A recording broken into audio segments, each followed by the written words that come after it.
Hello everyone, this is Samiran Mathi, Senior Lecturer in Computer Engineering Department of Praveen Patil Polytechnic.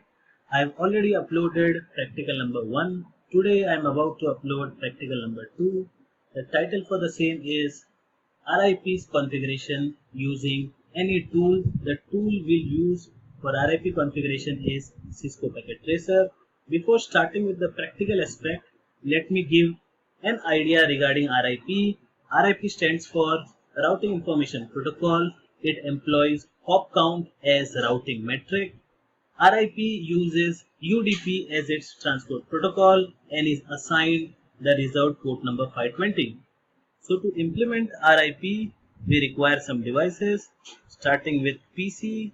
For this network, we require one PC, and for this network, we require another PC. I require some network devices, so go for PT router for this network, and PT router for this network. Come to switch, again select PT switch for this network, and again for this network. Connect all these devices using connecting wires from this point to this point, and from this point to this point. For this network, this point to this point, and from this point to this point, and finally from the router, click and click OK. Right? We'll label this using place note. So let this network be 192.168.1.0. Let this be 192.168.2.0, and let this be 10.0.0.0. Fine. Coming to this PC, select the IP address of this PC from desktop and then IP configuration. Since this PC belongs to 1.0, so it should be 192.168.1.2 subnet mask, and default gateway will be 192.168.1.1. Done. Since this belongs to 2.0, so this will be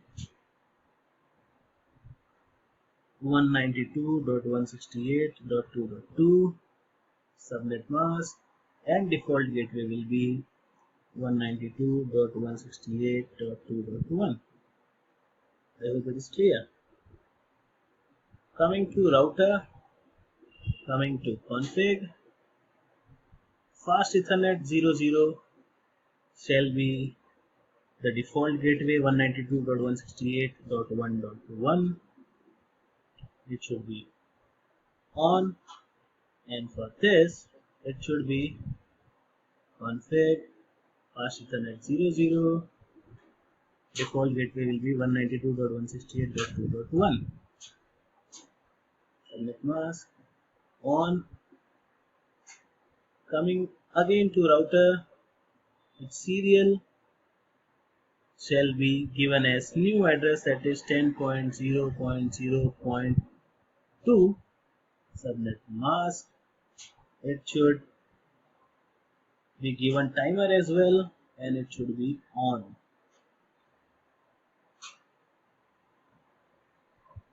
And regarding this serial 20, here timing should not be set.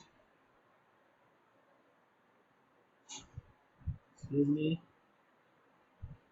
not set, and its IP address will be 10.0.0.3. Its subnet mask, it should be on. And finally, we shall use RIP, since it is RIP configuration and we are supposed to add two networks.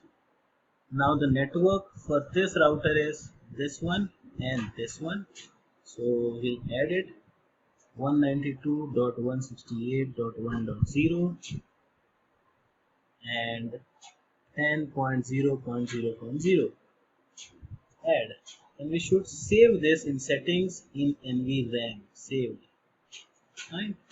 Same goes for this one. RIP 10.0.0.0 as well as 192.168.2.0. Add. This should be saved in settings as NVRAM. So finally, we need to check whether we have successfully configured or not. Select the PDU from here to here. Is it going? Yes, it is successful. So we have successfully configured this part. Now let us check we have configured this part with respect to this part.